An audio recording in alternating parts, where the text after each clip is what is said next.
lors d'une fête d'anniversaire familiale qui se voulait simple et paisible. Moi, 29 ans, suis arrivée avec mon mari, 31 ans, sans me douter que la soirée prendrait une tournure inoubliable. Mariés depuis 2 ans et ensemble depuis 3, j'ai toujours cru que notre relation reposait sur l'honnêteté, malgré le passé de mon mari, marqué par une relation sérieuse avec son ex, Sarah, qui se trouvait être la meilleure amie de sa sœur jumelle. Ils ont été en couple pendant des années, du lycée jusqu'à la fin de la vingtaine, et se sont même fiancés, mais elle a décliné sa demande, expliquant qu'elle n'était pas prête à s'engager et qu'elle souhaitait explorer la vie. C'était censé être du passé, du moins le croyais-je.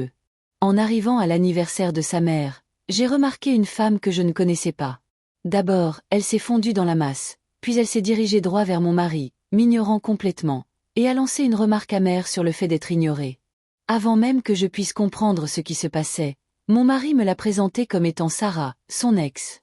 Elle l'a immédiatement enlacée, avec une familiarité excessive, et bien qu'il ait reculé pour me serrer contre lui, l'atmosphère a basculé en quelques secondes. J'ai décidé de garder mon calme, mais je sentais déjà que quelque chose clochait. Pendant la fête, sa sœur a prononcé un discours qui a stupéfié tout le monde, qualifiant Sarah de « véritable belle-fille » et la souhaitant de nouveau au sein de la famille, tandis que je restais figée, réalisant que j'étais humiliée en public. Mon mari m'a demandé si je voulais partir, mais j'ai refusé de faire un scandale.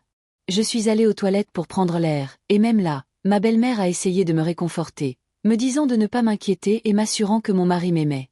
Mais quand je suis revenue dehors, tout a dégénéré.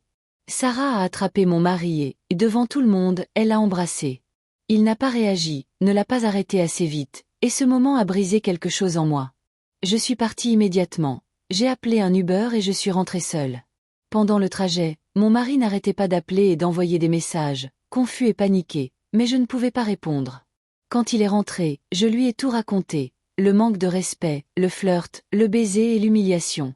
Il s'est excusé, disant qu'il avait été paralysé par la peur et qu'il ne s'y attendait pas, insistant sur le fait qu'il n'avait aucun sentiment pour elle. Mais je n'arrêtais pas de me demander si c'était vraiment vrai. Le lendemain, sa sœur a commencé à m'attaquer par message, me traitant de drama queen et prétendant que j'allais ruiner sa vie et qu'il retournerait avec Sarah. J'ai passé le téléphone à mon mari et lui ai dit qu'il devait s'occuper de sa famille, sinon je le ferais. La situation a empiré les jours suivants, mais après des conversations avec sa mère et une bonne dose de réflexion, la vérité a peu à peu éclaté. Mon mari a expliqué qu'il avait vraiment été paralysé par la peur pendant le baiser, mais qu'il avait ensuite confronté sa sœur et Sarah, et que sa mère avait même demandé aux invités de quitter la fête. Malgré tout, la confiance entre nous était brisée. Sa sœur avait répandu des mensonges, prétendant que mon mari envoyait des SMS à Sarah et qu'il comptait me quitter, ce qui était faux. Finalement, nous l'avons bloqué. Plus tard, la situation a pris une tournure dramatique lorsque Sarah a commencé à nous envoyer des cadeaux pour bébé accompagnés de petits mots laissant entendre qu'elle et mon mari allaient fonder une famille. J'ai alors perdu patience. Nous avons décidé de régler le problème directement. Mon mari l'a confrontée, a exigé des explications, et en présence de sa mère, la vérité a fini par éclater. Sarah a avoué avoir été manipulatrice, avoir envoyé de faux messages et avoir tenté de créer l'illusion qu'elle avait encore accès à sa vie. Même ma belle-sœur a fini par comprendre qu'elle avait été trompée par les mensonges de Sarah. Finalement, des limites ont été fixées, et même si le pardon n'a pas été immédiat, un espace propice à la guérison s'est ouvert. À peu près au même moment, une autre histoire se déroulait dans ma vie, une histoire que je n'ai pleinement comprise qu'après son effondrement. Mon petit ami, un homme de 32 ans, avec qui j'étais depuis près de 3 ans et dont 2 en couple, avait bâti toute son identité sur des mensonges. Il m'avait dit qu'il possédait un appartement de 650 000 $ dans un quartier huppé. Qu'il subvenait aux besoins de ses parents et qu'il avait autrefois été fortement endetté, mais qu'il avait travaillé dur pour rembourser ses dettes. Je l'admirais pour ce que je croyais être sa résilience, d'autant plus que j'avais moi aussi soutenu financièrement ma mère après une enfance difficile.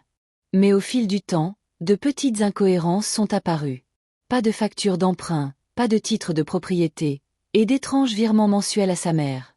Quand je l'ai finalement confronté, la vérité a éclaté brutalement. Il n'était pas propriétaire de l'appartement, ses parents payaient en réalité sa facture de téléphone, et ses histoires de dettes et de faillite changeaient en quelques minutes. Tout ce que je croyais de son indépendance et de son honnêteté s'est effondré. J'ai réalisé que je construisais un avenir avec quelqu'un qui était incapable de dire la vérité de façon cohérente. Après des mois de confusion et d'épuisement émotionnel, Je lui ai dit que je ne pouvais plus continuer ainsi tant qu'il n'aurait pas entrepris une thérapie et avoué la vérité à tous ceux à qui il avait menti. Il a accepté, mais n'a jamais tenu parole.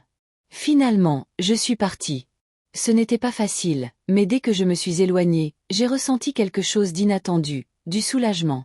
La vie seule était difficile financièrement, mais émotionnellement, c'était comme si je reprenais mon souffle. En repensant à ces deux situations, j'ai appris 2 fois la même douloureuse vérité, sous des formes différentes. L'amour sans honnêteté devient méconnaissable. Qu'il s'agisse de la trahison lors d'une fête de famille ou de la manipulation insidieuse de la fausse identité d'un partenaire, j'ai compris que je ne pouvais plus rester dans des relations où la réalité elle-même était instable. Finalement, j'ai choisi la clarté plutôt que la confusion, même si c'était douloureux, car vivre dans la version de la vérité de quelqu'un d'autre était bien plus pénible que de recommencer à zéro avec ma propre version.